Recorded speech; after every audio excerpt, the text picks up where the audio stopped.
So hello everyone once again. Welcome back to Proactive ESL with Teacher Andy, the place where we activate your English here at YouTube. The idea for today is we're not going to be working with grammar. We're not going to be working with a function or a skill. Today we're going to be working with an English topic, and this topic is a very important topic. It's the topic for cultural intelligence. Cultural intelligence is a topic that is very, very connected to the language. The idea is we are born in a language, we're born in a culture, and the idea is this connection makes us think in certain ways, makes us act in certain ways. And of course, when we try to learn another language, then this basic idea starts to change, right? Not only when learning the language, but of course when we visit another culture. For the topic of cultural intelligence, it is part of our foundation series. Remember, we have already uploaded some videos on, for example, communication, on multiple intelligences. Cultural intelligence is part of that foundations course in terms of trying to think about the most basic elements of trying to learn a language. And also we will have later on some videos on leadership and emotional intelligences as well. Of course, when we focus on a topic instead of grammar or instead of a skill or instead of a function, what we want to do is we want to use the language, think with the language, and not just simply learn with a textbook or prepare for an exam like the IELTS or the TOEFL exams. What we want to do is we want to engage the language in a way that even if you're intermediate or upper intermediate, the idea is you use the language in the best way that you can to actually activate some elements of your own personality, and in this way try to transform yourself, right? When you learn a new language, everybody knows there's a little bit of a shock when you go to the classroom, right? You don't know how to pronounce, you don't know what to say, but this kind of shock also liberates your brain because it shakes it a little bit, right? It shakes the foundations of your culture, your other language, and in this way you are more prepared to actually be able to understand a new culture. The term cultural intelligence is now widely used. Of course, we travel more, except right now with the COVID-19 situation. But the idea is it has become common to actually expect students, to actually expect business partners to actually be able to understand what cultural intelligence is and cultural competence. Again, it's a very popular term. It's a very popular skill that is sought by many companies in terms of trying to, again, develop their own strategies in different continents. But really, what does it mean to actually develop this skill? If we are born into a culture, if we already have a language and we already have a culture which we have had since we're little children, right? Then what does it mean to actually be able to develop this cultural competence? Of course, you can think that you might be able to, for example, read about a culture, but this is very strange because language and culture are something that is living, right? So again, reading can help you out, but it can't be just reading about the culture, as you know perfectly well. That's why for me, in the case, for example, of EF, where I have worked previously, their mission, their philosophy is to actually break barriers by having students travel to English-speaking countries. And in this way, they bring their culture comes with them with their own language, French, Spanish, again, Arabic, Korean, Mandarin. And when they reach the other country, right, for example, here in my case, Toronto, they again contact a culture that is already living in the city that is an English-speaking city like Toronto. Again, when we try to connect these two cultures, of course, there's something magical that happens. And again, EF has dedicated many years to trying to develop this skill. So you see, once you start to learn a new language, you're already preparing yourself to develop this skill. This is why I admire ESL students, because they have the courage to actually start to think, maybe my language, maybe my culture is not the only limit that I can have in my life. Maybe some way I can incorporate, I can add into those cultures, into those paradigms of who I am, in the sense that I can grow by looking at other cultures. Again, in order to be able to do that, then of course we have to try to understand a little bit about what culture really means. So again, we're going to look into that here in this lesson, and we're going to try to understand by looking at what culture means and what are some of the elements that it is composed of. Then perhaps by looking at its definitions, we will be better prepared to be able to actually confront what culture shock is when we meet another culture, and how we can actually learn from this contact, from this meeting, and not just simply, again, be afraid to contact the other one, or simply not be able to develop this skill that is actually very important, not only for engaging in actions and activities, right, but also for yourself in terms of broadening and questioning your own culture. We're going to do many exercises regarding that. Of course, the main puzzle that we're going to look at is this. If the culture that we were born is so important, it's our language, right? In my case, Spanish and English. If it forms our mind, then the question is whether we can see culture more as a cage or more as a horizon that we can open and explore even more. If it is a cage, then it is going to be very difficult to have some interaction with other cultures. If it's a horizon that we can explore, then we have to try to understand how we explore it, right? It's not going to be easy because, again, the idea is, remember, even trying to learn a new language takes years and years. Imagine what it is to try to actually learn what a culture is all about. In my case, teacher Andy is both Canadian and Colombian. And everybody knows in the world, I think, that Canada is one of the examples for a multicultural, again, society. So here in Toronto and in all of Canada for sure, because many immigrants arrived to Canada, which is one of the elements of its multicultural nature, then we have everyday examples of what it is to have an interaction with different cultures from all over the world, from Asia, from Africa, Latin America, and all of them together at the same time while being connected through the English language. That is an amazing possibility, and that's why many students come to learn English and stay here for a year so that they can have both the lessons for the institution, right, the exams, but also the live connection to that culture that is just really beyond the classroom. So again, let's start. Let's do it. Let's activate your cultural intelligence. Let's activate your English. Let's go ahead and do it, okay?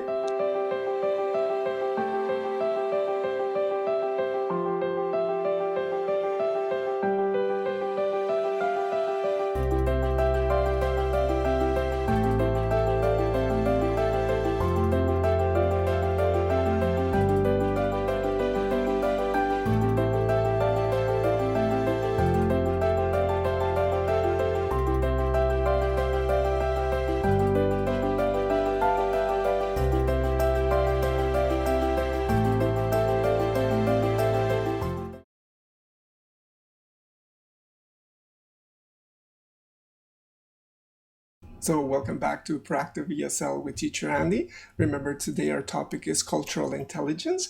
What are we trying to do? We're going to try to think about becoming another kind of self, another kind of identity by learning English in our case, but any other language. This is why we admire so much people that want to learn other languages, because it's a challenge to their own identity, to the way that they see themselves and they think about themselves.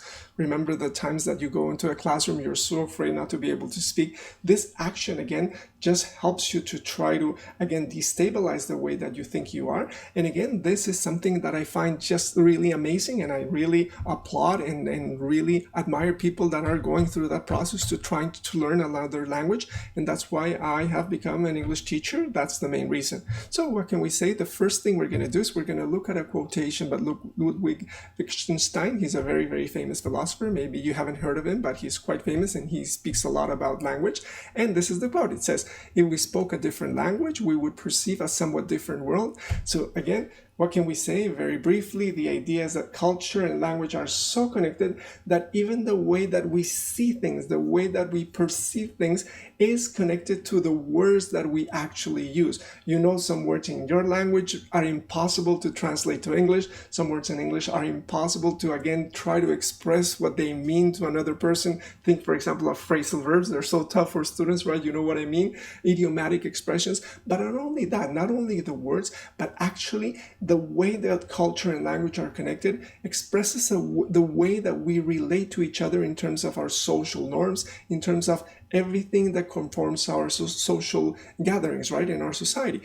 So what are we going to do to try to think about cultural intelligence and use it as a way to try to actually activate our English in terms of being able not to focus on pronunciation, not to focus on grammar, but just being able to think about an issue and try to understand and feel good that a person that is learning a language is actually the best example of the person that's trying to develop cultural intelligence. So again, if you feel that, oh my God, I'm learning a new language and oh my God, this is tough and I'm not so sure about myself, this is the point. It helps you to try to actually change the way you think of yourself, because it asks you to, again, put your first language that you know very well on the side for a second, right? So what are we going to do? The first thing we're going to do is we're going to look at some possible ideas and questions regarding culture. Remember, here at Proactive ESL, we try to look at some questions to begin with so that you speak a little bit more. And the idea is that we're going to focus on the first visible kind of view of culture, and this is the body. We're going to first talk about body language, and after this, we're going to look at some body images, especially in women, and then we're going to turn to some other very different kind of body images that are more particular to Canada and that I know are not very accepted in other countries. But remember, we're talking about cultural intelligence, and I'm speaking from Canada. I am Canadian, I am Colombian as well. So again, you see, I'm trying to give you some examples that might be shocking to you when you see them, right? But are more or less normal to see here in Canada as well. So after this, we're going to actually look at what culture might mean. We're going to look at some of the elements, and we're going to do so by actually selecting from a group. Okay, you'll see how that works. And then we're going to look at one of the most famous metaphors for culture. This is the metaphor of the iceberg, right? Remember, for example, the Titanic. And the iceberg metaphor is really important for culture, because what we really believe is that many of the elements of culture, or the top elements, are visible,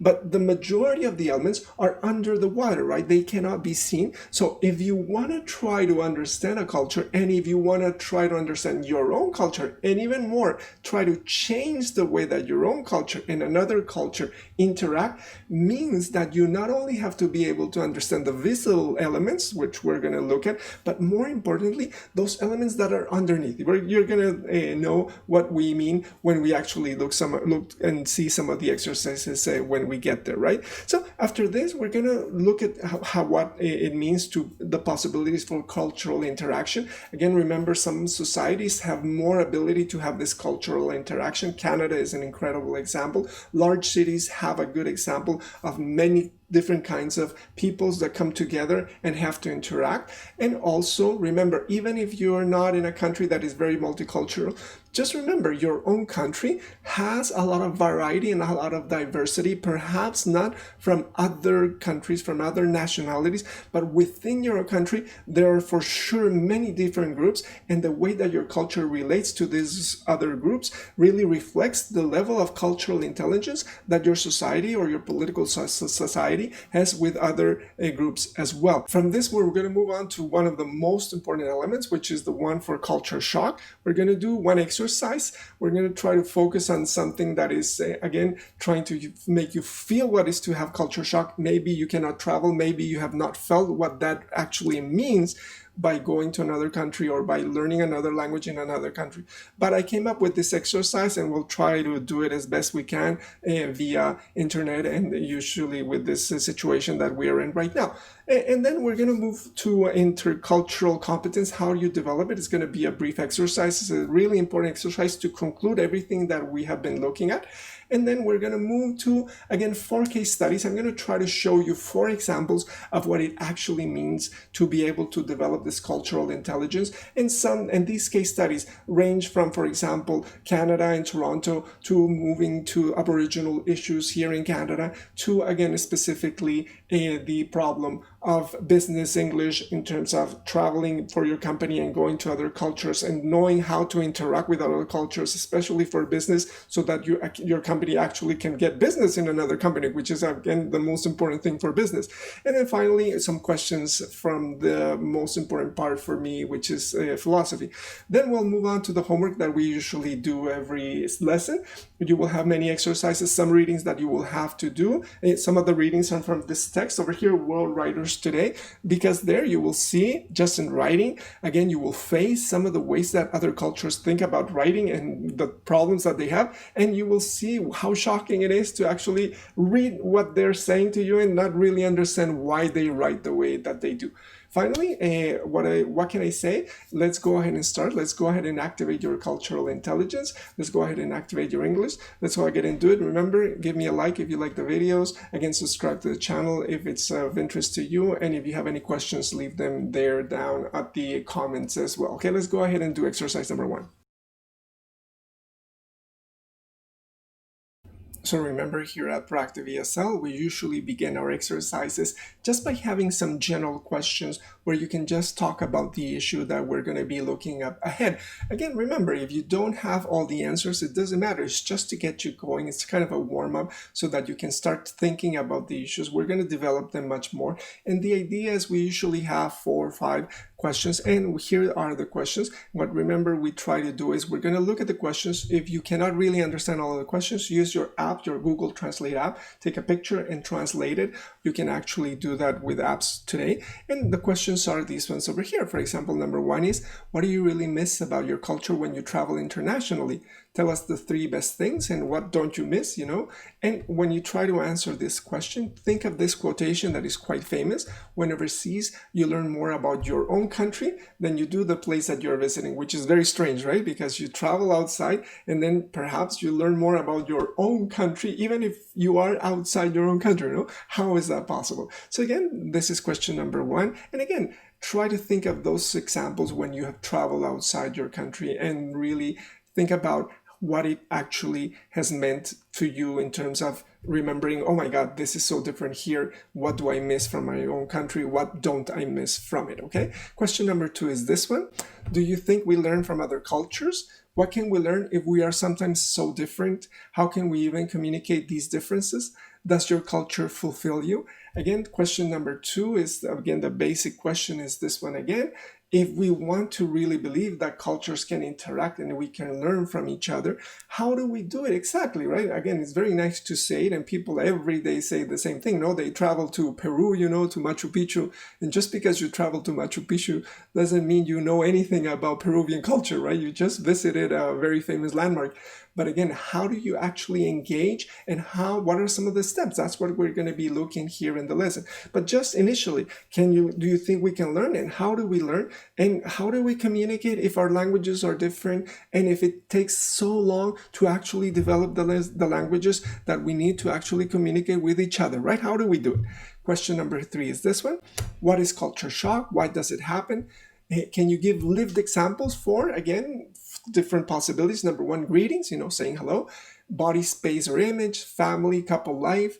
D, dance, expression of emotions. And E, one that is very famous, especially for the West, that is, again, in other traditions, very important. Religion and prayer. Think about doing it publicly or not. Think about body space. How far away? Is there contact or not?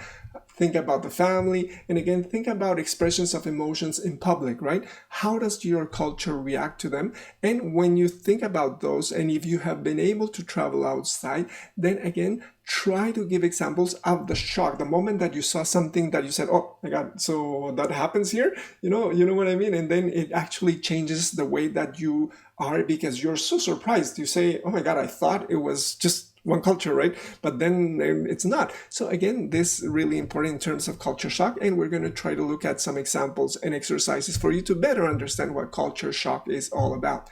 And then question number 4, what is culture for you? What is the connection with language? Why is it portrayed as an iceberg? What are its visible elements? What are the invisible ones, right? So remember, we talked at the beginning about the idea for the iceberg. How do you think that connects to culture? You are learning English, right? You're learning a language. Why are you learning it? Do you understand that if you learn the language, you just learn the text, you just learn how to ask, for example, ordering in a restaurant, but then it's just repeating the words? Or do you have to understand what it is to actually be in the restaurant and how people interact? For example, do you leave a tip, right, in your culture? In other cultures, if you don't leave a tip, then it's very insulting. In some cultures, if you actually leave a tip, it's very insulting. So again, these elements can guide you in terms of trying to understand as a student learning English, what it means to actually connect language and culture. What are some basic ideas. Here you have 4 questions. Remember, what we usually do is we use our phone. We set the timer for 1 minute, more or less, if you want more, if you're an advanced student. And when we actually, again, try to think about it 30 seconds, we stop for 1 or 2 minutes, again, for one of the questions, and then record it. And the idea is send this information to the private class that we're going to set up so that we can actually develop these ideas further when we look at the homework as well, okay? So remember, I myself try to give you an example by using my phone. I set it for 1 minute. I'm going to start it. I haven't thought about the question very much. I'm going to try to give you the best thing that I can. Why? This exercise is for you to actually believe that no matter if you're upper intermediate, advanced, or again, if you're intermediate and trying to do this lesson, then you really believe that you can actually start speaking about a topic without thinking about it, without preparing it that much. I'm going to try to answer question number 2. Question number 2 is this one. Do you think we learn from other cultures? What can we learn if we are sometimes so different? How can we even communicate these differences? Does your culture fulfill you? And again, ready, here we go. I'm going to start it. I have 1 minute to talk about it. Let's go ahead and do it, okay? So question number 2, yes, for sure. I honestly believe that we can learn from different cultures. Again, but it is a process that you have to start really early in life.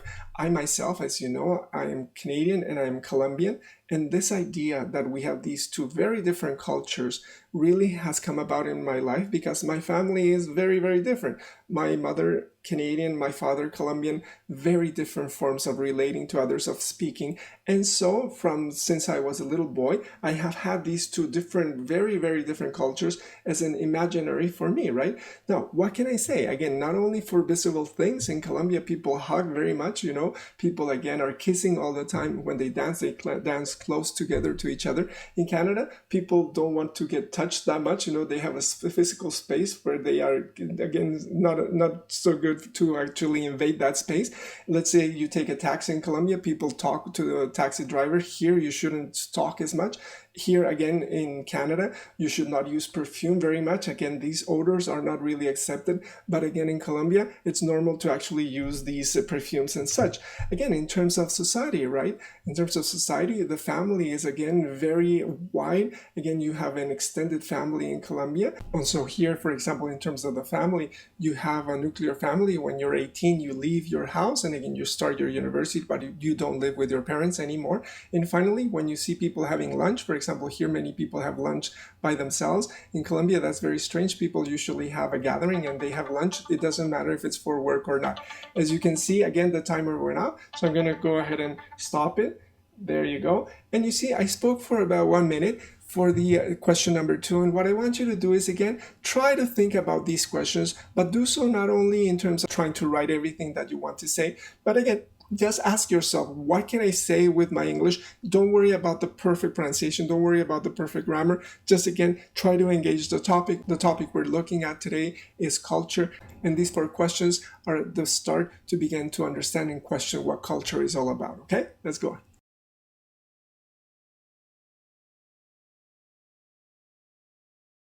To start to see some examples of what cultural intelligence means, it's best if we start to think of some examples that are easy to see, that are kind of obvious, right? And one of these is body language. Again, I have the question there, how does your culture do the body thing?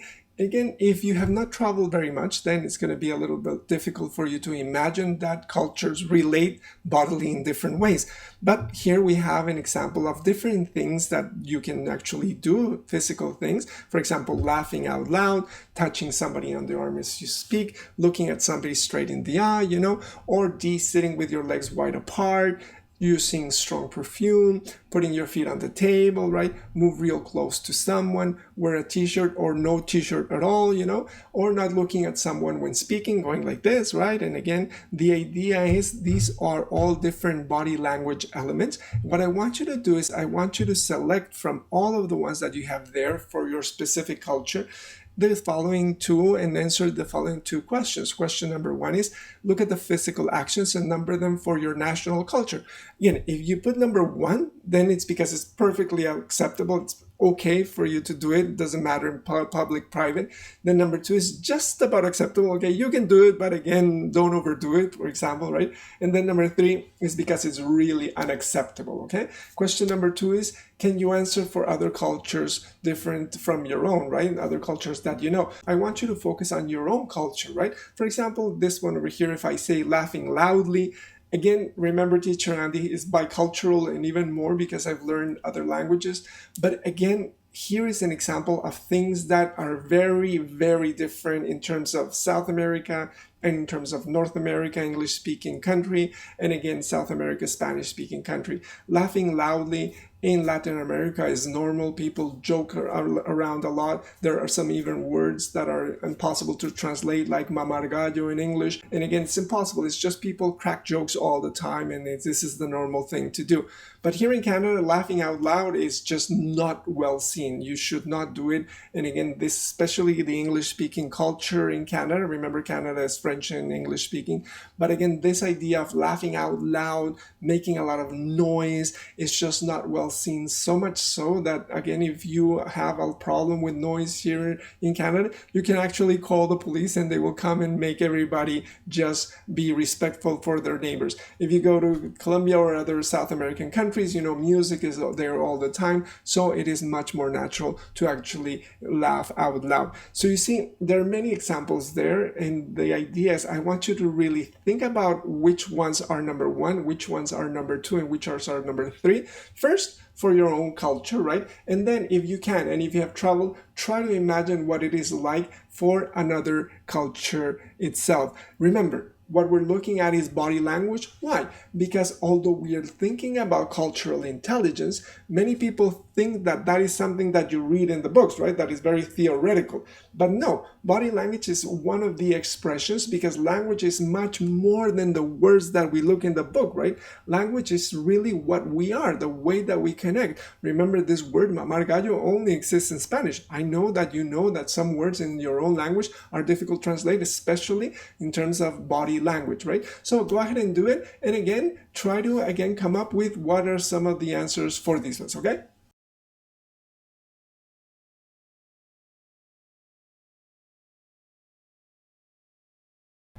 So I hope that you were able to start to think a little bit about how body language is an expression of cultural elements. And though we think that it's just the body, then even at that level, the culture that we live in is so important in terms of making us know who we are, that it actually, again, question is, does it limit us, or does it actually provide the horizon where we actually act? Not only is there body language, but also body image. Each culture has a different view of what beauty is, and this body image in some cultures is extremely powerful, right? Again, here in Canada, it might not be the most important thing because they have developed a different kind of idea of body image, but in other cultures, especially for women, it still is something that they have to consider all the time. So what we're going to do is, how does your culture see beauty in women? And the way we're going to do it, remember, we're going to try to do some exercises for you to start understanding that culture is number one, living, and that there are different cultures. And though that we think that ours is, again, the only one, when we actually see how they react to other more elemental things, then we start to feel strange. Again, oh no, really? Oh, I didn't know that. That's the kind of thing that we want to do. Now, for this one, again, the idea is we're going to look at some images and we're going to try to answer these questions. What happened? The idea is, in these images here, you have these 8 women. It is the same woman, but in this one, she was photoshopped by a photographer from each country, trying to say what was the ideal for beauty in that specific culture. So again, you have Romania, you have Philippines, South Africa, Italy, you have Argentina, Venezuela, USA, and Syria. And again, try to remember, it's the same model, but again, changed so that what in general, again, maybe not yours, but in general, is seen as beauty in your society. By looking at body image, we're going to start with women, and we're going to ask some questions about why we should look at women in a moment, right? But the idea is, by looking at the differences, again, you're going to start to ask yourself, how is it possible that culture also not only affects body language, the way that we touch, the way that we hug or not hug, sorry, but also the way that we see ourselves in terms of our body. How is that possible? Or also try to think how powerful culture is, that it actually tells us the way that we should look. And especially if you're a woman in some specific cultures, what pressure it is to actually conform to that level of beauty, right? Everybody knows what I'm talking about, and we're going to look at some questions to start to discuss this, and I want you to try to answer them. How? I don't want you to write the answers. Maybe, again, have a little draft for some ideas, but again, try to answer them orally so that, again, if you can with a partner, again, Google somebody or Skype somebody, and then you can talk about the issue itself. The 3 questions are as follows, okay, right? Number 1 is this one. Which corresponds approximately to your culture's general ideal of beauty? Which to your personal ideal? Remember, it's one thing that we have a general idea of what beauty is. I know that there will be variations. I'm absolutely sure right now we have a more diversified world. And also your idea of beauty might be in some kind of tension with that cultural idea. But what we cannot really forget is that this cultural ideal exists, and if we agree with it or not, it is not easy to transform. Again, look at number 2. Are these body images natural or taught? How are they taught? Can you really relearn other ones? Now, what I'm thinking about in this one is specifically this. Remember, if we're talking about culture and we want to have cultural intelligence, but culture is so powerful that it actually determines that the way that we actually see ourselves, then it is natural, right? And it is taught as we grow up as children, right? So the idea is, how are we going to be able to change it if it's so deep inside us, right? Again, I'll give you an example so that you understand. Latin American men, when they arrive in Canada, they have one way of looking at, again, beauty. It's a very Spanish and, again, very erotic and very particular kind of way of looking at sexuality. But in Canada, this way of looking at sexuality is actually considered harassment, right? So for many students, you have to actually tell them that they have to adjust the way that they interact with their ideal of beauty and how they approach this ideal of beauty when they're actually here, because not only do they have to change the way that they see that, but they can actually get into prison and go against the law itself by actually approaching somebody in the wrong way, looking at them in the wrong way. And this is, again, very, very, very serious here in Canada. You have, again, in all schools, in all places, constantly in the TTC, public transportation, harassment signs where this kind of attitude is actually frowned upon and not accepted in the least, right? Now, look at question number 3. Why do women especially have to struggle with this idea of body image? Why men not so much? Do you live in a culture that is used to plastic surgery? Do you live in a culture that is used to covering women's bodies? And you can discuss some of these ideas. Again, if you can on your own, again, if not, try to contact somebody where you can, again, really think about this. It's not about learning the language. It's about actually looking at the body image and how it affects the way that we see each other. Again, remember, we are here in a virtual setting. I can't do as many exercises as I wish I could. We're usually in the normal class, we have a reading for body image. We read it and we get to understand why this is so important in terms of trying to, again, transform the way that we have our body image. Because as the question that I just mentioned says, there are many cultures where plastic surgery is the norm. South America, South Korea is one of the capitals for plastic surgery in the world. Who would think that, right? Again, surgery for transformation of noses, surgery for transformation of eyes, the jaw. Again, in other countries, transformation, for example, in Latin America, normal to have, plastic surgery for your breasts, plastic surgery for your buttocks, right? For your bum. And again, I know that other cultures, for example, here in Canada, look at these activities and they are shocked, right? But again, Canadians have to understand that this is the reality of those cultures. And again, maybe they can learn something from that and not only see it as negative. What can they learn? Again, this is a difficult question, but the most important thing is for you to understand it is not just a theoretical exercise. The idea that culture really affects that we see and we interact with others, but especially how we see ourselves, really affects not only, again, theoretical things, but our own body image. Again, try to answer these questions, especially number 3, why is it that women are the most susceptible to have to try to follow these ideals of body image in some cultures, okay? And again, if you come from an Arabic country, I know that this image is again, not the best image for anybody coming from an Arabic country, and I do apologize for that. I'm trying to show some Canadian cultural elements here. But again, try to discuss what is so wrong about this whole idea for you as well, okay? Let's move on.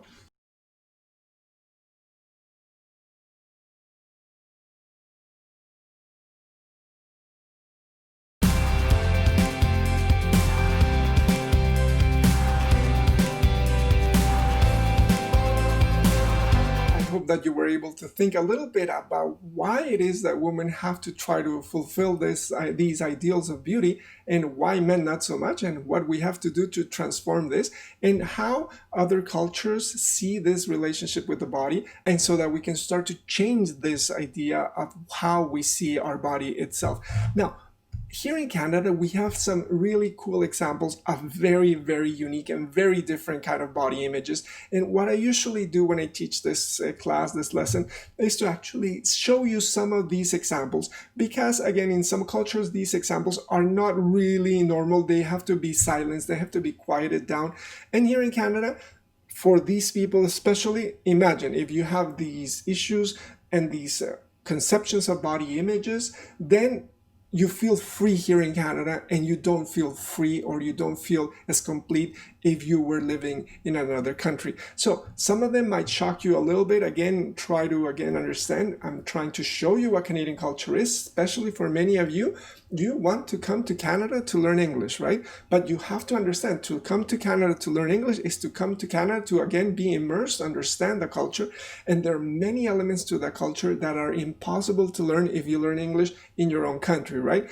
Some of those elements, again, because Canada has this perfect image all over the world, right, are really unknown to many people. And what we're going to do is we're going to look at some of them so that you have some idea. Some of the questions that I want you to think about. Number 1 is, do not think about it. What is your first reaction to this body image? Record yourself speaking for women. So again, look at it, right? Look at the picture and say, oh my God, what do you feel about that? Number 2, how are these individual body types represented in your own culture? Are they accepted, rejected, embraced, silenced, questioned? What can they teach?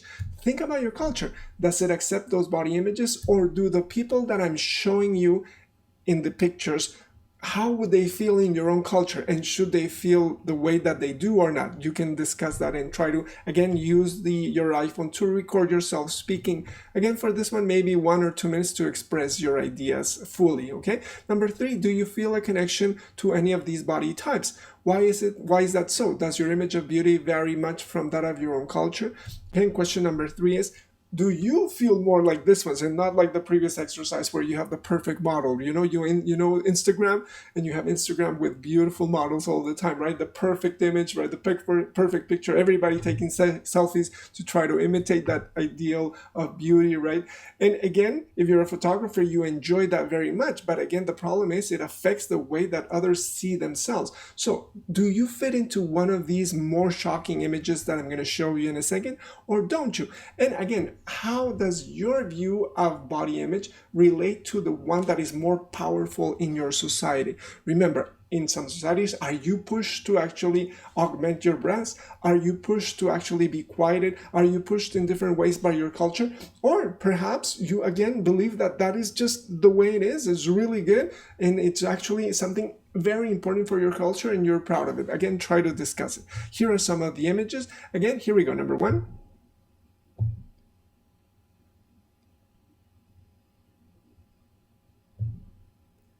Number 2.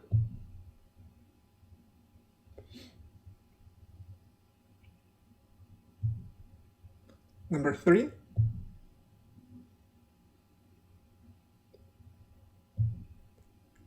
Number 4.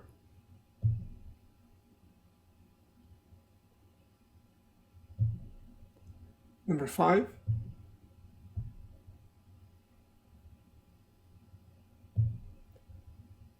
Number 6.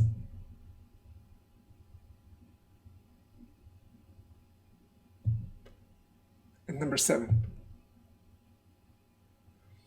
Again, I hope that you can see that those body types were absolutely different from the normal ones. Some of them, again, because they're people with disabilities, right? Some of them because they have had surgery on their breasts, for example, for cancer. And then again, this final one, which is very telling, right? In cultures where you cannot see any part of the body if you're a woman, but just the eyes. And again, we have to try to, if we really take seriously cultural intelligence, not simply say, oh my God, that's just wrong, right? But again, how do we learn to see whether there is something from that other culture that it has to teach us, right? Especially here in Canada, I believe that because they really believe they have the answers for many of these issues, they are really sometimes less open to actually learning from the other cultures themselves. Okay, so again, try to answer these 3 questions and try to look at them and try to give me some ideas for them. I myself will speak about one of the images. Is the first one. Again, remember, this is the gentleman in the wheelchair. I saw this guy, he's the captain for the Paralympic basketball team here in Canada. I watched him play here and it was just absolutely breathtaking. I watched all the different teams from different nationalities. Basketball played in wheelchairs is one of the most amazing, and I'll give you an example of it. I'll provide a video for you to actually be surprised. And again, there are many elements here that we can look at. Try to answer some of them for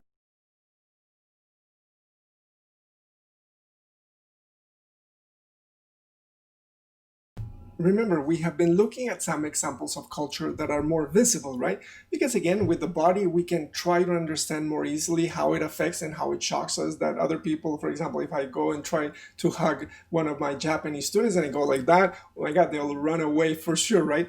Again, one of the most famous examples is a Canadian in Colombia. She was on the beach and, you know, in Colombia, people will ask the tourists if they want to buy something again and again and again, like 100 million times. And the idea is, again, a Canadian doesn't really like that very much. So she was very smart and then she wrote on the sand, no, no, no. She created a circle and all the circle was said, no, no, no, no, no, no, no, no, no. So nobody could come close to her, right? Again, this was shocking for people there. But because I belong to both cultures really since I was a little boy, then I kind of understand and laugh because, again, that's to be expected from a Canadian, right? So again, in this example over here, what we're going to try to do is we're going to now try to understand what culture is all about. And again, we're going to try to do it by brainstorming your own ideas about what the possible definitions are. So what we're going to do is this. I'm going to show you, again, I think it's 11 or 12 elements. And quickly, what I want you to do is I want you to choose the 4 elements that you think are the most important in terms of defining what really culture is all about. And then finally, I want you to choose the least important one for you. And again, tell me why that one is the least important one for you. Again, in terms of what is culture, these are the 11 elements. Number 1 is climate, architecture, religion, geography, historical events, behaviors and attitudes, social customs and traditions, language, institutions, cuisine, and arts. Okay, I'm just going to repeat them one time for you so that you can again practice the pronunciation. Let's do it together. So climate, architecture, religion, geography, historical events, behaviors and attitudes, social customs and traditions, language, institutions, cuisine, and arts. Okay, so go ahead and choose the 4 most important. Go ahead and choose the least important one for you. How do you do it? Again, don't write forever. Give yourself a few minutes, maybe 3 minutes. Try to think a little bit about it. Again, jot down some basic ideas. And then again, what I want you to do is I want you to record yourself. Always record yourself so you get into the habit of not having to write it down before you say it. Say as much as you can. I prefer that you speak for 1 minute and that's it for each one, but then just go ahead and speak. That's what we want here at Proactive ESL. If it were a writing course, we have a lot of time. Don't worry about it in the writing course, but the idea here at Proactive ESL, what the main point is for you to activate your English. Of course, if you write it down and then we prepare it for the private class that we will have, then for sure I will take a look at it and we can go from there, especially if you want to do a presentation. Remember, I try to answer some of the questions that I have posed for you so that you believe that I actually am interested in the topics themselves. And so here, I'm just going to mention some of the answers that I think are possible. So again, for the 4 elements, I think the most important, as you can see, is language. I have mentioned it from the beginning of this lesson, how language and culture are so intertwined that it is impossible to think about one without the other. That's why it is really important. When you learn English outside an English-speaking country, then you're missing out a lot about the cultural element. You might learn the grammar, you might learn some of the ideas that the language presents, but it's only activated once you are able to live in an English-speaking country. And in this way, you actually see outside the classroom how language actually works in day-to-day life, okay? There are many elements to that, but again, language, I think, really crucial in terms of the way we see the world. I think the way that we see the world is connected to the way we speak and the way we speak to the language that we were born in quite a lot. Then I think one of the other elements that here in Toronto is very important for me is cuisine. Again, I cannot emphasize so much how Toronto is an amazing city. It has very, very different neighborhoods. It has Little India, Little Portugal, Little Italy. It has, again, Polish neighborhood, all these Vietnamese restaurants. So all these cultures from the world, we are privileged to see them on a day-to-day basis. They speak their languages. Of course, they communicate with English as well, but they have their languages. They bring their attitudes here to Canada as immigrants. And as you know, Canada might have many issues, but it is an incredible society that is trying as much as it can to develop itself as an immigrant-friendly society. Newcomers arrive to Canada and they're welcomed with open arms, and again, tried to ease into Canadian culture. It doesn't work the best sometimes, but again, this society tries to do it as best as it can. One of the examples, again, that I love is cuisine, because here you can taste everything, and I've been fortunate to be able to taste food from all over the world just being in one specific city. At the beginning of our lesson, we spoke a little bit about the cultural iceberg. Again, here I have a few images. Look at that beautiful iceberg. Remember, here in Canada, we're way up north, so we have kind of lots of iceberg, although it's melting quite a lot. The idea for the iceberg is, you know what's so important, right?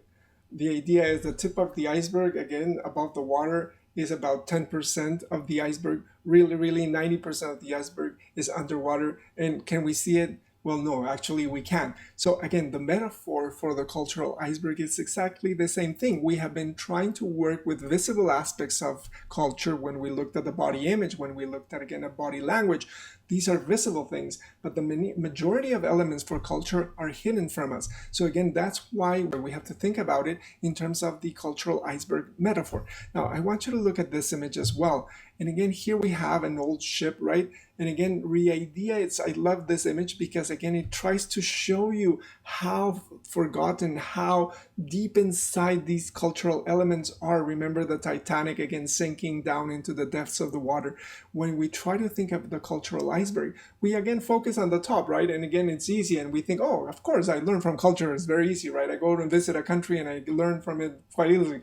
But if it's true that the cultural iceberg, 90% is underwater, then how are we supposed to actually even see the elements of our own culture? If we can't even really know what are the elements for our own culture, how are we supposed to actually see them in another culture, let alone try to start to communicate these two elements that are underwater from each of the cultures? Do you know what I mean? So again, I love this image because it really shows how difficult it is and how, again, foggy and how old these elements are, so old that it's just really many times even difficult to speak about them. Sometimes you don't even have the words to express what they actually are or mean, okay? So let's move on, and what we're going to do is this. I'm going to show you these different elements. They're from A to I, and what I want you to do is, in terms of thinking about the cultural iceberg, remember we have above water and we have underwater, visible and not visible. I want you to tell me whether these are elements for culture that are more visible or are they more invisible. This is the idea. Again, they're jiggle a little bit. And here we go. For question number 1, look at the cultural elements and determine how visible they are by using. Again, if you write A, then because it's easily recognizable, easily seen. B, it takes time to recognize. And C, because you recognize only after long familiarity with culture, right? Again, this is a very big difference between what is easily seen and what is hidden from us, even from our own culture itself. And question number 2 is this one. If many elements are not visible, then how can we see them, let alone change them? Brainstorm some answers. What I have been trying to focus again throughout this lesson is that if culture is like an iceberg, then those elements that are underneath the water, they're very difficult to access. You know, it's like the unconscious in Freud, if some people have read him. And the idea is how do we bring them to the surface without actually destroying them, or without actually, again, changing the way that we actually think about them as much. So what I want you to do is I want you to try to answer for the different elements. You know, the first ones are architecture or art, corruption, balance between work and home life, driving habits, right, emotions in public, family life and social values, humor, treatment of foreigners, and gender. For all of those, from your own culture, right, think about your national culture, not so much about what you think yourself, though you can add that as well, but in terms of the more general idea that your culture has. And again, try to say if it's A, B, or C accordingly, okay? Here I have provided, again, an image of the cultural iceberg, the visible, the less visible, and the not visible, to help you out a little bit later on in terms of trying to find the best answer for those. Again, rewind a little bit the video if you want to just remember what is A, B, and C, and again, try to do it as best as you can, really thinking about how it expresses in your own culture and how it is so different from a possible culture that you have actually lived in. Remember, I try to answer some of the questions as well. So here I'm going to try to make you see the difference between Colombia and Canada one more time. And again, in terms of humor, we have already mentioned it before. Humor is very traditional, very open, and used frequently in Colombia. All the time people are making jokes in the office. It doesn't matter what place, at school. And again, it's a normal thing to do. It is not seen as offensive or in general as making fun of others, but it's just a way of expressing, again, the love and expressing the kind of joy that it is to be with others. You know, that's the best way that I can put it. Colombians are beautiful people, always in contact with others. So again, this humor is a way of expressing it, and of course it can go wrong, but again, in general, that's the exception and not the norm. In contrast, humor in Canada, if you are at work, this is something that is, again, not seen in a good light. You should never use humor at work in terms of, again, as a normal thing. Of course, you have jokes and stuff like that, you enjoy stuff, but not in the same way at all. Then finally, B, corruption. Again, many countries around the world, we know that we have a problem with corruption. Again, it's taken for granted that to be corrupt is something that is in everyday life, and it's very difficult to tackle. You know, Canadian society is 200% against corruption. Corruption is one of the worst crimes that you can think of in terms of Canadian society. So again, here you have two examples.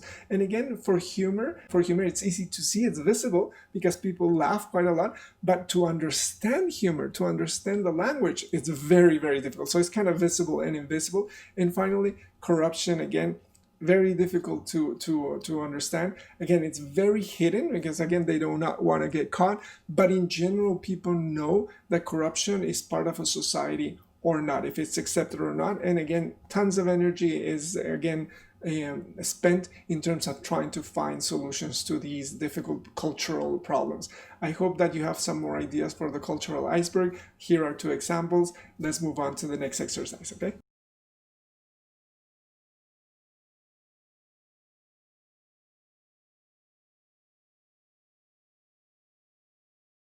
This next exercise is called cultural interaction. And by this, I mean that we learn about culture by interacting with English. English is kind of a cultural activator. How do we do it? Again, in general, when we're in the classroom, we use our English to meet with other cultures, especially if you're in a country like Canada and you meet cultures from all over the world. I'm going to show you a picture of all my students from the different parts of the world, different countries. I was able to see them from Brazil, again, from Korea, Japan, again, from Saudi Arabia, from Mongolia, Russia, all of them came to EF, and it was a wonderful experience to be able to actually see how different cultures actually try to interact in terms of the English language. Now, because we're in the COVID-19 situation, what I have decided to do was to create this chart. You have a chart where you again try to look at all the different populations and different nationalities around the world. And for this chart, you have again different areas, again greetings, body language, again you have the family, you have again different emotions as we have seen previously, and then you have at the top, you have your name and your country. What I want you to do is I want you to seek an opportunity with somebody else. Again, you know, we have many apps like Skype, we have apps like Tandem where you can actually connect with people you do not know but from other cultures. Tell them that you can teach them your own language, right? Tell them that you can teach them Spanish or French. And then the way that you can do it is you can, again, try to use your basic English together, and then you will teach them Spanish or French, and the other person can teach their languages, Mandarin, some basic ideas as well. But again, that's the power of English, is the cultural interactor, because we can use it to actually, again, diffuse all these different barriers, and perhaps this way we are better at actually developing cultural intelligence amongst each other. So I hope you were able to complete the previous exercise, finding people through an app like Tandem. Or again, once we leave this COVID-19 situation, if you travel, you will be better prepared to actually, again, have a conversation with a culture that is very different from yours.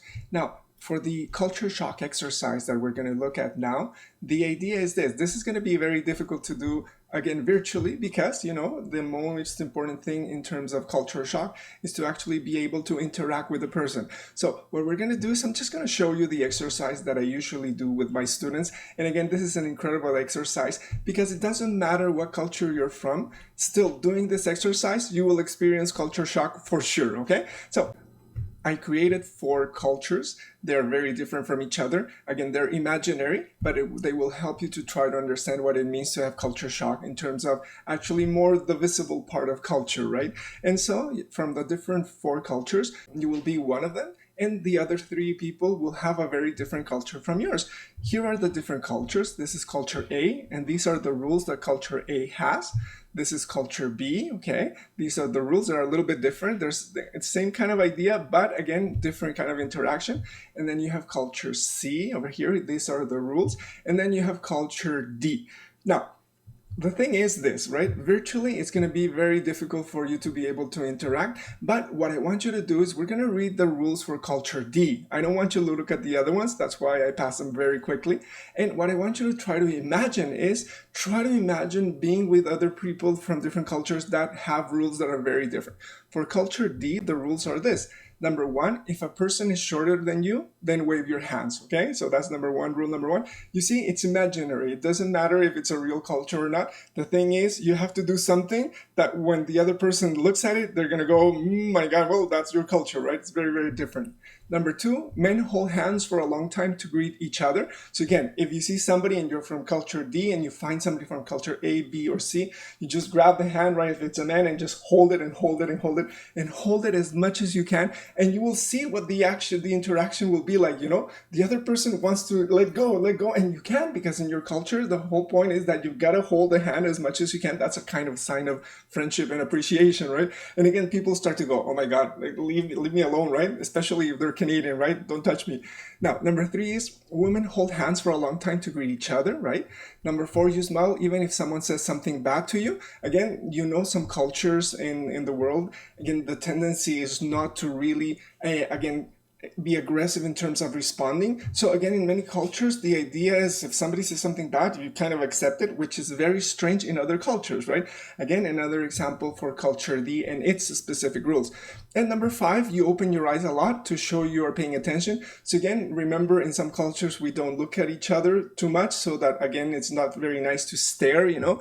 Even here in Canada, especially if you're in the TTC, there are a lot of there are a lot of signs in the TTC that say to you that you should not stare, especially, of course, if you're staring a man to a woman, right? So the idea is, you see, we have 4 different cultures. We try to have the rules, 5 rules for each culture. They're very different. different. Remember, I passed them very quickly so that you don't see the other ones. Again, if you can do this exercise with somebody that you know, again, because it has to be physically present, then for sure let me know. You have my email, and then send me the information, and for sure I'll give you the rules for the other cultures. Now, when you see the rules for the other cultures, give them to your friends, and then with those, you can actually do it, okay? I think for now, what I want you to do with this exercise is try to imagine what it is like to be able to really feel culture shock and do it without having to go to a different culture, because I know many people cannot travel, do not have the money to travel, but still you can feel, you have a sense of what cultural shock is like, okay?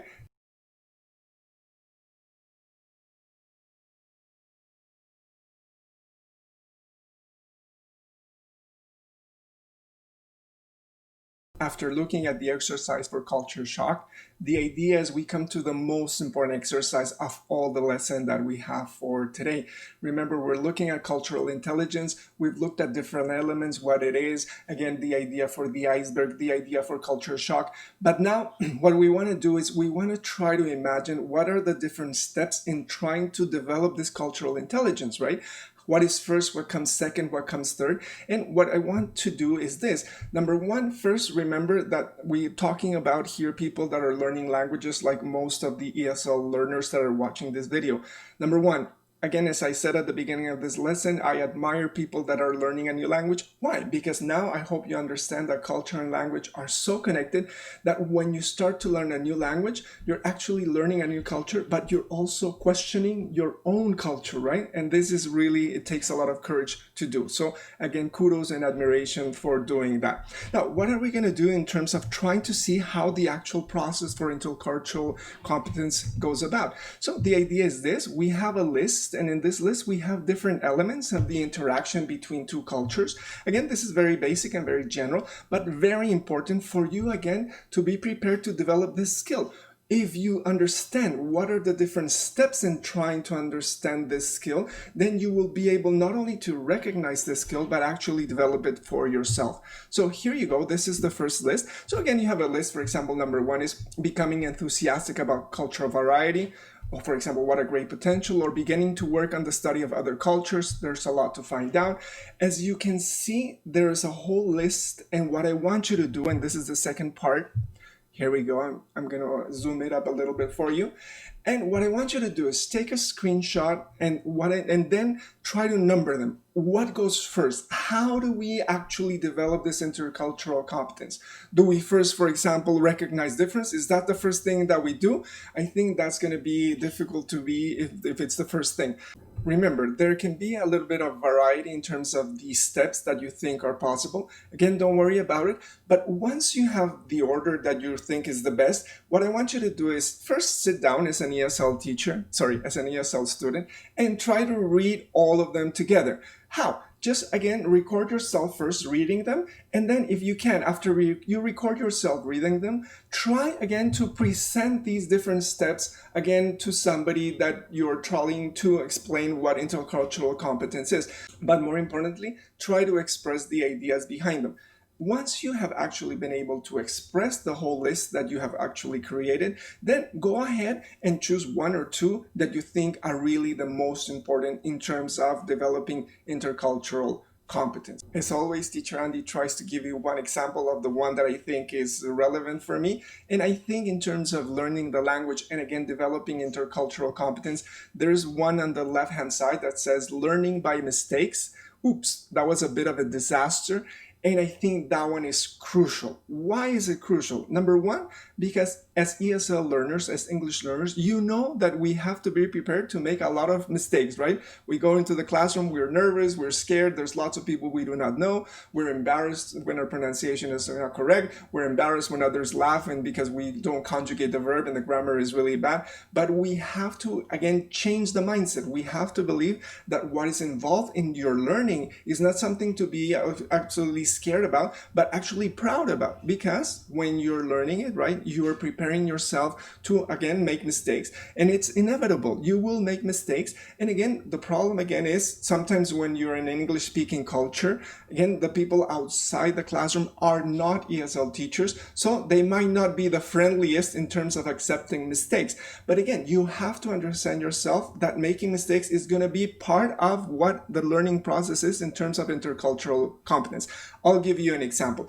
Some of my students, the more beginner students, they come to class, right? You tell them, okay, when you leave this classroom, remember today we worked at ordering in a restaurant, go to the restaurant and order. And again, some people in the actual restaurant who are not teachers, they will listen to their pronunciation and they will go like, oh my God, this pronunciation is bad. It doesn't matter.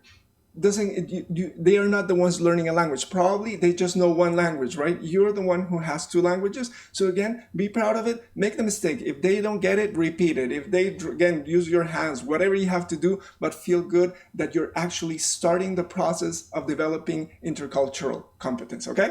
Good. Let's move on.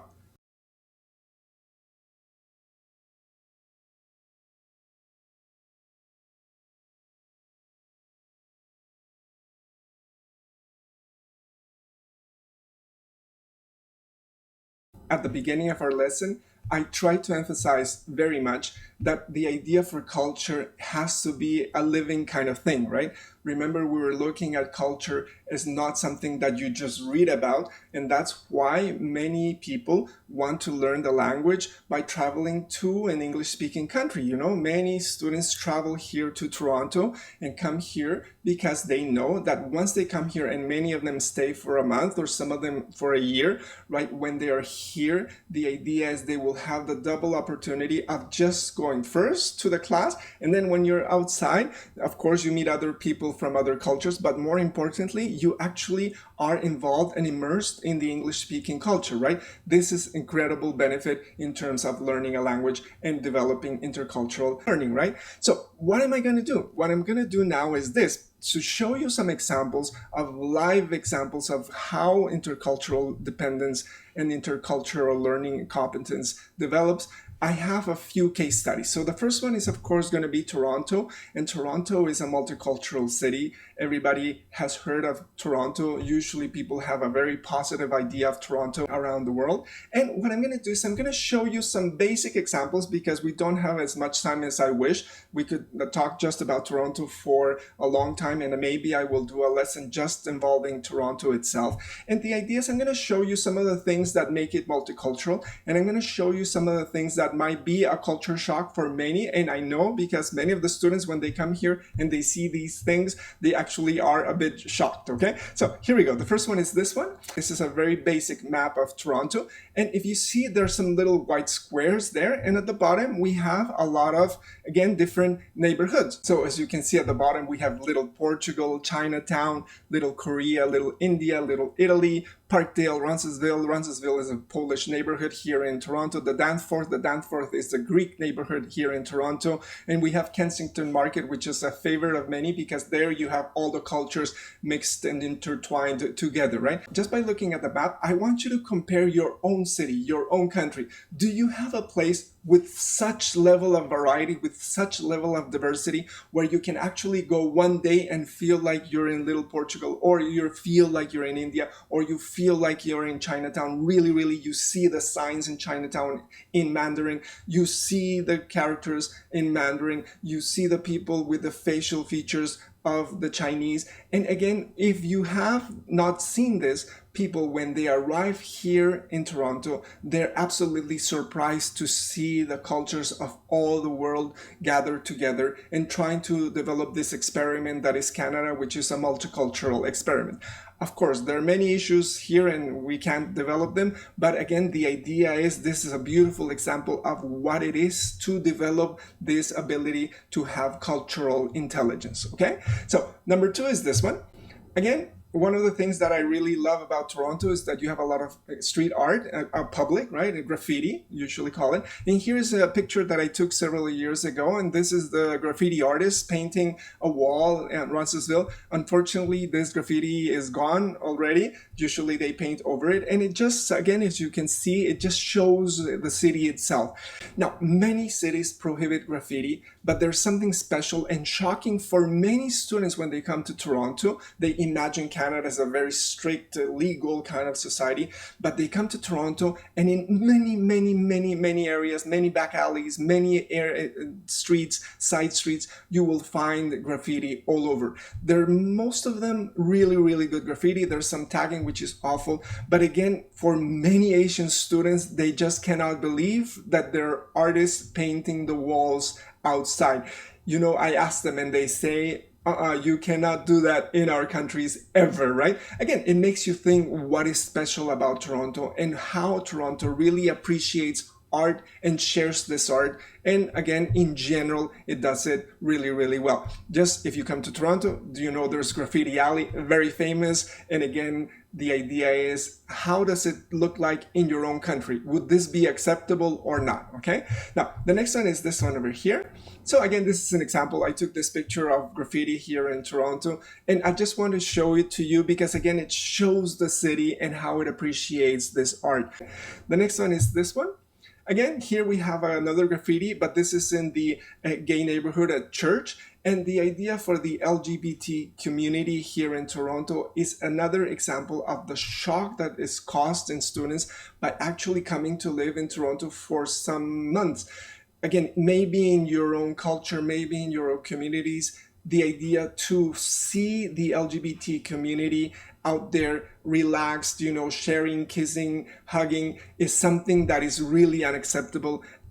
Toronto has become famous for them, especially because not only are they respected, but they have a sense of freedom here as well. Remember the pictures that we saw for body image at the beginning? Again, same thing here. We have some cases where I am sure that it is shocking because in many cultures, these individuals from this kind of communities are really silenced and not respected as much, okay?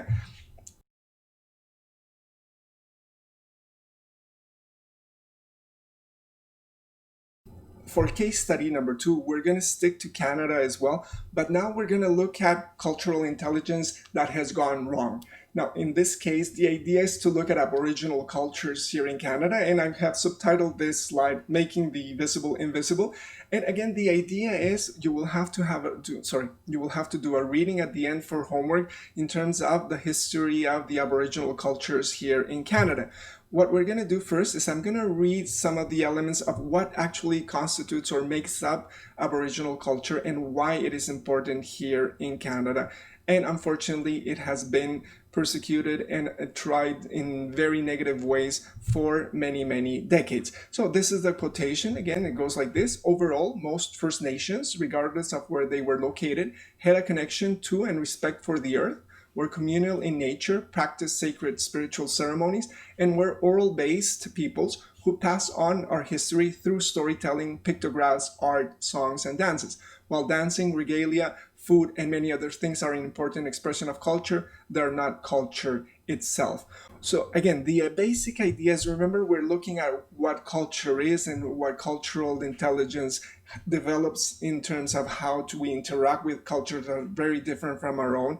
And here we have a very basic example that is now really worldwide known, that Aboriginal cultures have a very special connection to nature that, again, in general, we have lost. The best example is, again, climate change, and we have learned from Aboriginals in terms of trying to learn from them how our own Western culture, our own view of nature has to be transformed in order to be able to find solutions to these issues, right? So again, this is first example, the definition of what culture is. So here we have a few images related to Aboriginals here in Canada. The first one is again a festivity here in Toronto where it's called Aboriginal Week. And again, they celebrate Aboriginals coming from all over Canada because, again, the term Aboriginals seems to unite everybody, but there are many, many different kinds of First Nations that come together and celebrate their own culture here in Toronto and share it with us.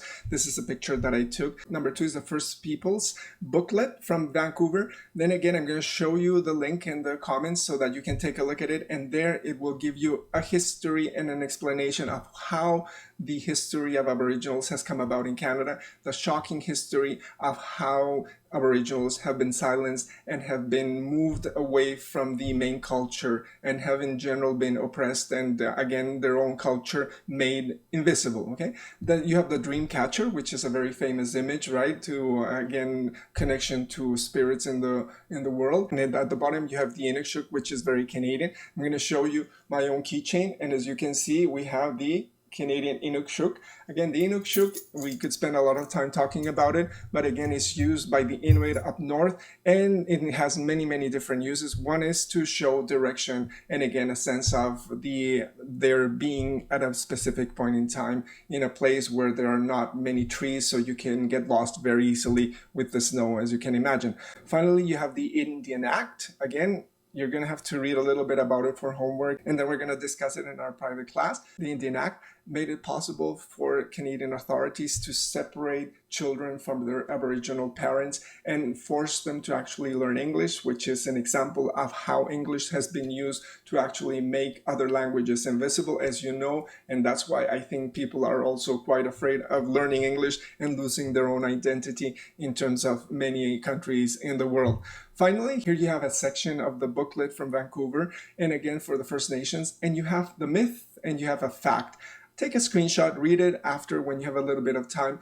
And again, the whole point is this: how do we silence other cultures that are very different from ours? We create a myth. We try to show them as they are not. And in this way, we make it easier for us to separate from them.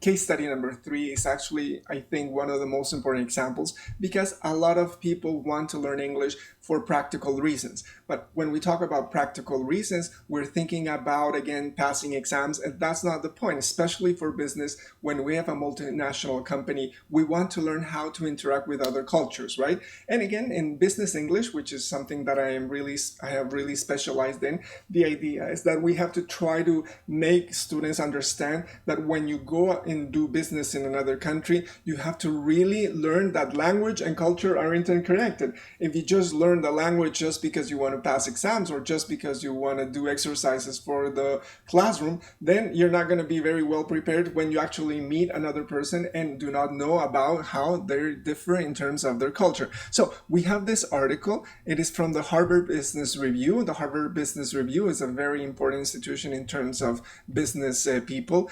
Here is the article. Again, I'm going to give it to you as homework so that you read it fully. But again, the whole point of the exercise is this: to understand that if you are traveling to another culture and you want to be skilled as a business person, you have to actually develop the skill that we have been talking about in this lesson, which is, of course, develop cultural intelligence. We have tried slowly to give you examples of how we develop this skill, but it is very important to develop it, not only, again, to be successful in terms of a company, but also when you're in an interview. If you can, again, connect your English and this cultural intelligence together, when you're applying for a job, you have a greater opportunity of getting the job because people are actually seeking these specific skills much more than many others, especially in our interconnected world today. So for the article, Doing Business in Japan, you have different elements. These are number 1, number 2, number 3, number 4, number 5,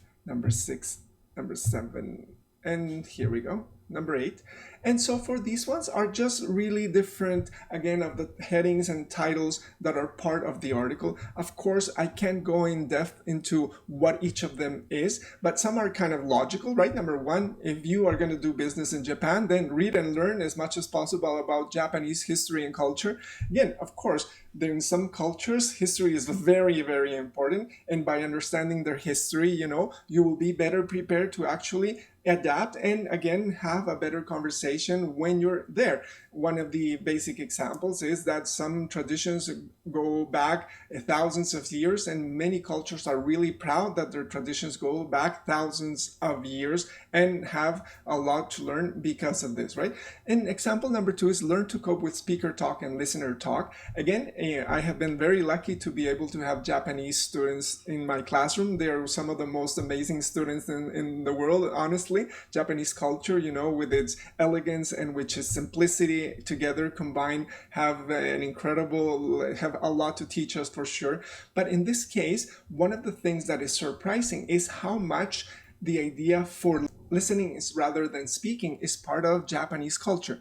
They're more used to actually being able to listen, and in the West we're actually more used to speaking and speaking and speaking. So this transformation in terms of the interaction between Japanese culture and English speaking cultures is very important. You have to be prepared to actually listen more than actually say more.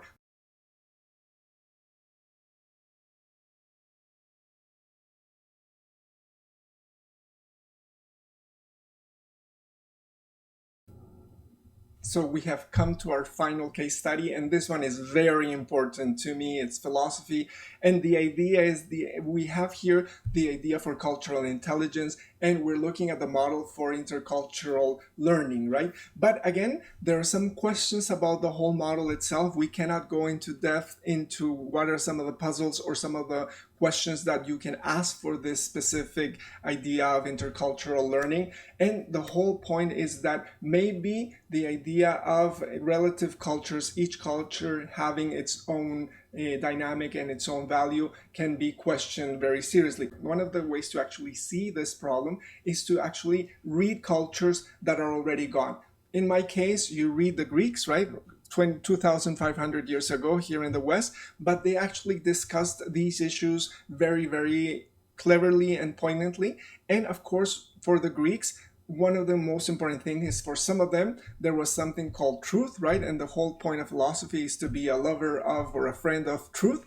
And again, this raises the question, if we have different cultures, right, and we try to, again, have this multicultural setting, then many questions arise, especially because in terms of truth, right? If all are equally valid, how do we, again, know if we're headed in the right direction? And so here are some of the important questions that come about in terms of the modern cultural model. So here we have an image. I'm trying to imagine that we are entering to another way of appreciating culture, and it's by actually reading it and reading the older masters of these questions. And here we have the specific questions that I want you to think about, and I want you to think about seriously, because again, this multicultural model is so obvious to us right now that you cannot even think that there could be something wrong with it. All the ESL classes, all the business students, all the companies, they actually believe this is so, and there is no questioning it. But again, that would be very strange, because again, this was not the norm many, many years ago. So 3 of the questions, and with this we can end our case studies,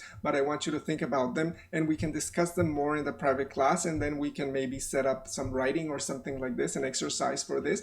Number 1 is this: if all cultures are equally valid and true, how do we know if a culture is worse than another? How can we even learn from one another if all are relative? What happens to truth, right?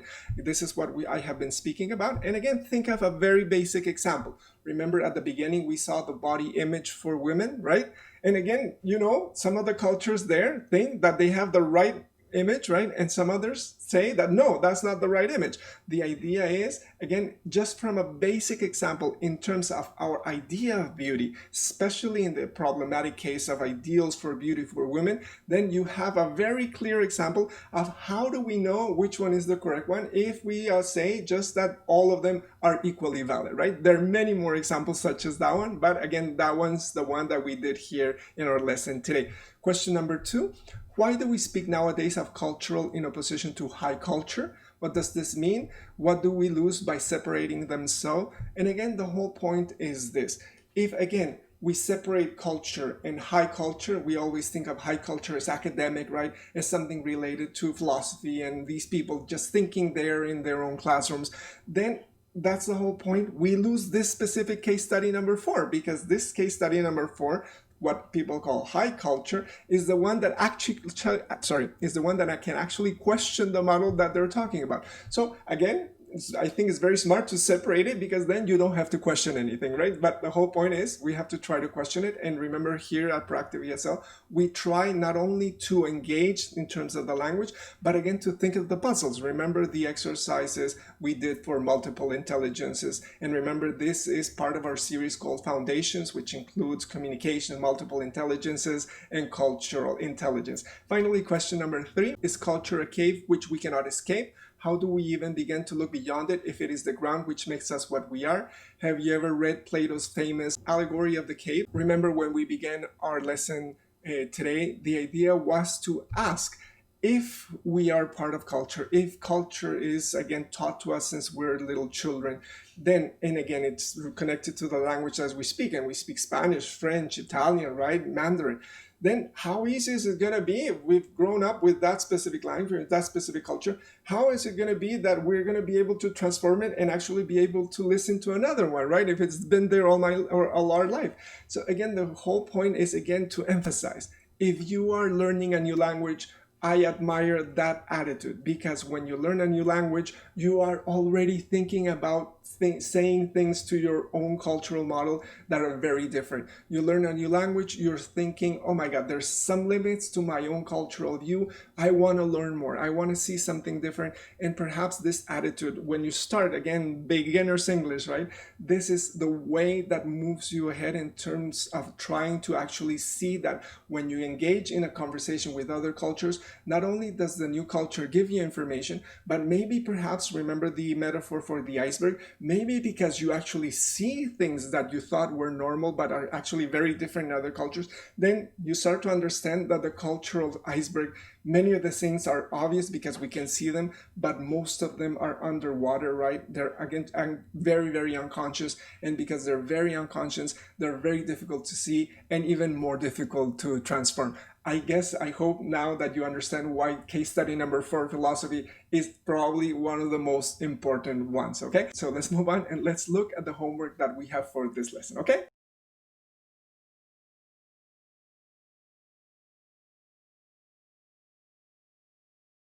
So here we come to the homework that we have for our class that we will set up using Zoom or Skype again. In that class, we will try to again discuss and develop these ideas further. You will have many exercises to do for that specific class. Exercise number 1 is this one. I want you to again Google information about Toronto in Canada, and I'm going to give you, and I'm going to send to your email, an article called Canada, and it will show you the history of the word Canada. I mean, many people think that the word Canada is from an English speaker, right? But it isn't, it's Aboriginal. So in this reading, you will even begin to understand that the word Canada is not even in English, right? So again, we have to try to change the way that we see culture, as we saw when we looked at the case study for Aboriginals in Canada. Connected to Aboriginals in Canada, because this is a very important topic here in Canada, and I hope it is in your country as well, I want you to complete the exercise called We Are Sorry. Again, this exercise, again, you practice your English. It's a short reading, and then you have some questions in the second part. It talks a little bit about the horrendous history of Canadian Aboriginal cultures and how they were suppressed, and how the Canadian government, again, kudos to them, in the year 2008, I believe, decided to actually in public express their sorrow and to actually apologize for the, again, terrible treatment involving assimilation of Aboriginal cultures in terms of their language. Not only that, but again, the separation of families to break their identity. And of course, the consequences can be seen today in many issues that Aboriginal cultures are facing here in Canada. Fortunately, again, the government has taken a positive stand, and hopefully Canadians themselves will be able to see these issues as we did a few weeks ago in terms of, again, public protests here in Canada for Aboriginal issues. Number 3 is, this one very important for you to do. Again, watch this TED Talk. The TED Talk is called Your Body Language May Shape Who You Are. This is what has been seen, I think, like 60 million times. It's so important, so famous. But again, if you do not really believe what we were looking at in terms of body language and body image, watch the TED Talk. Again, if your English is not as developed, again, you have subtitles, TED Talks for Spanish or for French. Again, if you can, use the subtitles for English, right? And again, listen to the English, watch the subtitles in English. But even if that is too difficult for you, again, change it to your own language slowly, because the idea is, remember, when we looked at a topic here at Proactive ESL, what we want to do is we're going to forget about the language. We want to focus on the idea, on the topic itself. So the less we think, oh my God, I don't understand this, I don't understand that, oh my God, what can I say? I don't know. Again, give it time. You will be able to say it. But for now, just try to focus and give your own ideas about a topic that is very important, not only for you personally, but also, as we mentioned, because of the business case studies, you have to develop this ability if you want to get better jobs in terms of English, right? So in your life. So again, imagine if you learn English and you also develop the cultural ability or the cultural skill intelligence, then you're good to go, right? You have two skills that not many people have, and you can show them when you actually go to interviews and get better jobs as well, okay?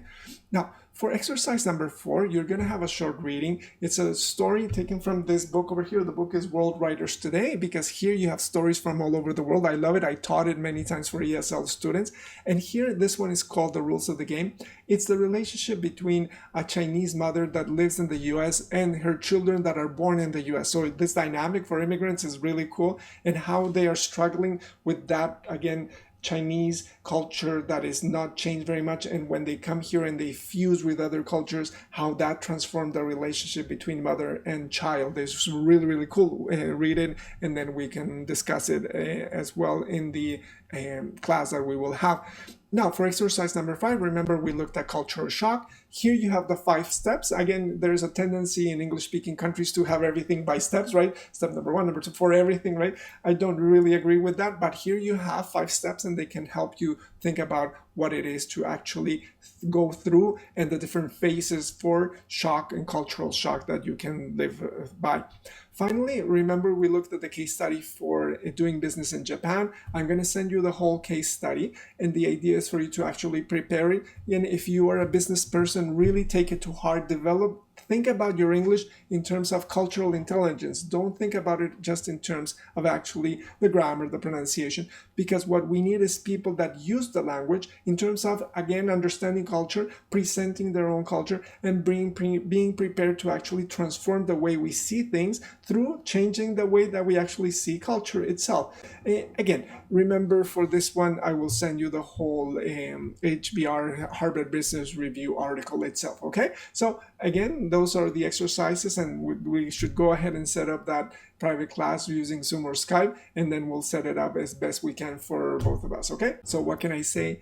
We have come to the end of another lesson here at Proactive ESL. Remember, for this one, what can I say? But thanks again, really, I appreciate that you taking the time to look at these videos and look at the whole lessons. I know the topics are tough because you tend to think of learning English in terms of just doing exercises in a book, but I want you to really believe that with all the, again, different tools that we have, Google Translate, Google websites, you can actually do so much for yourself and not just wait for an institution to open up once COVID-19 has gone by, but actually start to do it right now. Develop those skills, especially cultural intelligence, again, is really important, not only for you theoretically, but also to find better jobs in a world that is much more interconnected, okay? So thank you once again. Remember right now let's activate your what? For sure, now you have cultural intelligence. Now you see how we have the color transformation, right? We have from the blues to the purples to the blues. The whole idea for this color transformation is to try to have a feeling what it is to transform yourself from one culture to another and then go back from the other to yours. I have been able to do that. You can see that at the bottom I have the 2 flags from the 2 countries that I really love the most, Canada and Colombia. I have lived in both countries back and forth, studied there, worked in each one, and I really believe after many years I have been a translator in both English and Spanish, and so I really believe and I really understand what it is to actually have to be able to go through this process of cultural learning and cultural intelligence, okay? So again, let's go ahead and do it. Let's activate your cultural intelligence, let's activate your English especially, and let's go ahead and do it, okay?